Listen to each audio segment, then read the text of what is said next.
Ang Ilocos Region ay dinaanan ng matinding bagyong si Pepeng noong Oktubre. Naging malubha ang iniwan nitong pinsala, lalo na sa infrastruktura.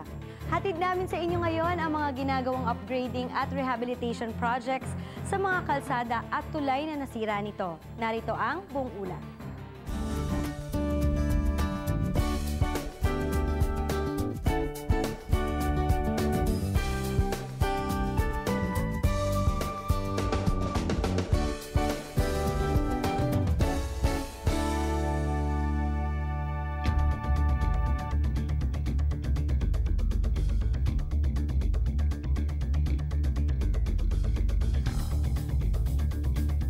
Ang mga lalawigang nasasakop ng Ilocos Region ay sinalanta ng matinding pagbaha, bunga ng bagyong Pepeng, Oktubre ng nagdaang taon.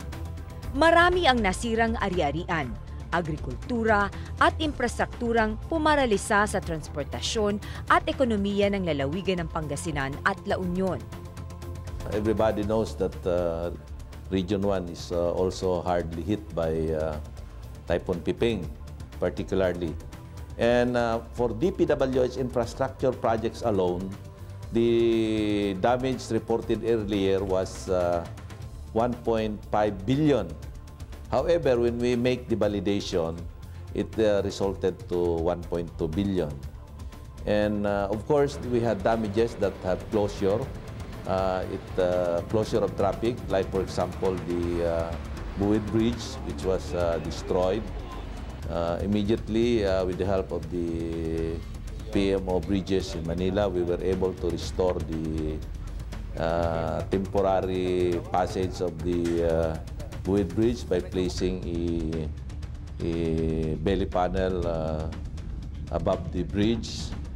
And if you remember, during the visit of Her Excellency in Pangasinan, I committed that the project be finished in 3 weeks. And we were able to do it, of course, by the help of the central office who provided the materials and funding for the portions of that bridge. Ang Buwid Bridge na nagdudugtong sa lalawigan ng Pangasinan at La Union ay niragasan ng malakas na agos ng ilog na naging dahilan ng pagbigay ng 2 poste nito. Ngunit sa mabilis na aksyon ng DPWH Region 1 at sa agarang pagpapalabas ng pondo mula sa nasyonal na pamahalaan, inaasahang matatapos ang total rehabilitation nito sa loob ng 3 hanggang 4 na buwan.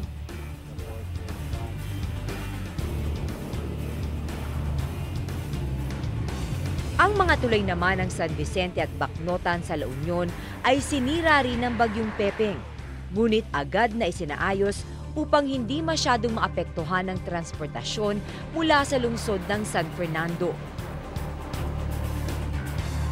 Gayon din ang pagkasira ng slope protection ng bagong Calvo Bridge. Isinailalim din kasi ito sa rehabilitasyon mula sa dating steel bridge noong nakaraang taon.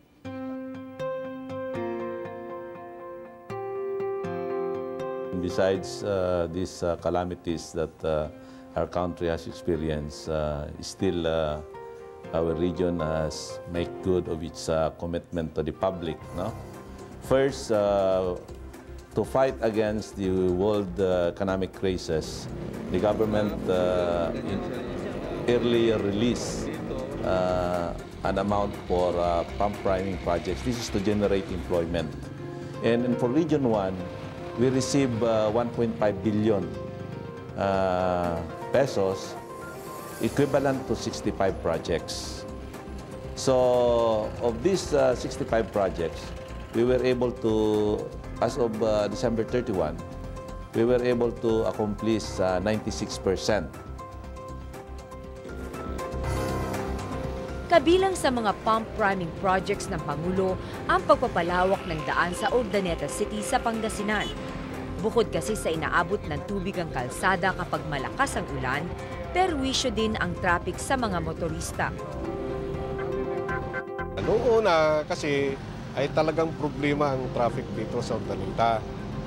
Ito po kasi yung primary road na naglilink ng Manila going to Ilocos Region. And at the same time, yung from Ilocos Region papuntang Manila. So, nagkaka-traffic talaga dito. Yung existing kasi dito ay 2 lane lang at sa ngayon ay naging 6 lanes. So, ang noon mahirap ding kumbinsihin yung mga tao dahil yung hinihingi natin dito ay mapaluwang from 20 meters to 30 meters road right of way. Pero nung naipaliwanag naman sa kanila, ay pumayag din sa pagtulungan din ng mga local officials natin at saka yung mga residente ng Urdaneta.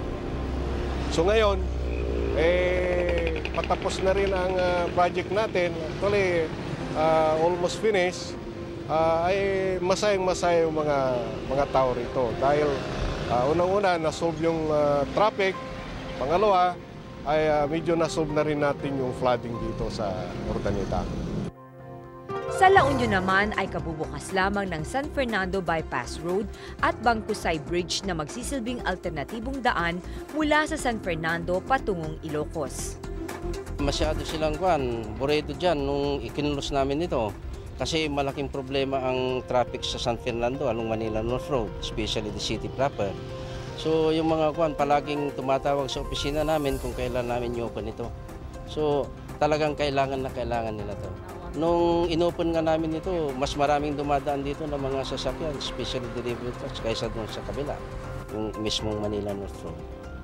So malaking bagay itong proyektong ito dito sa San Fernando at sa Karatig Bayan.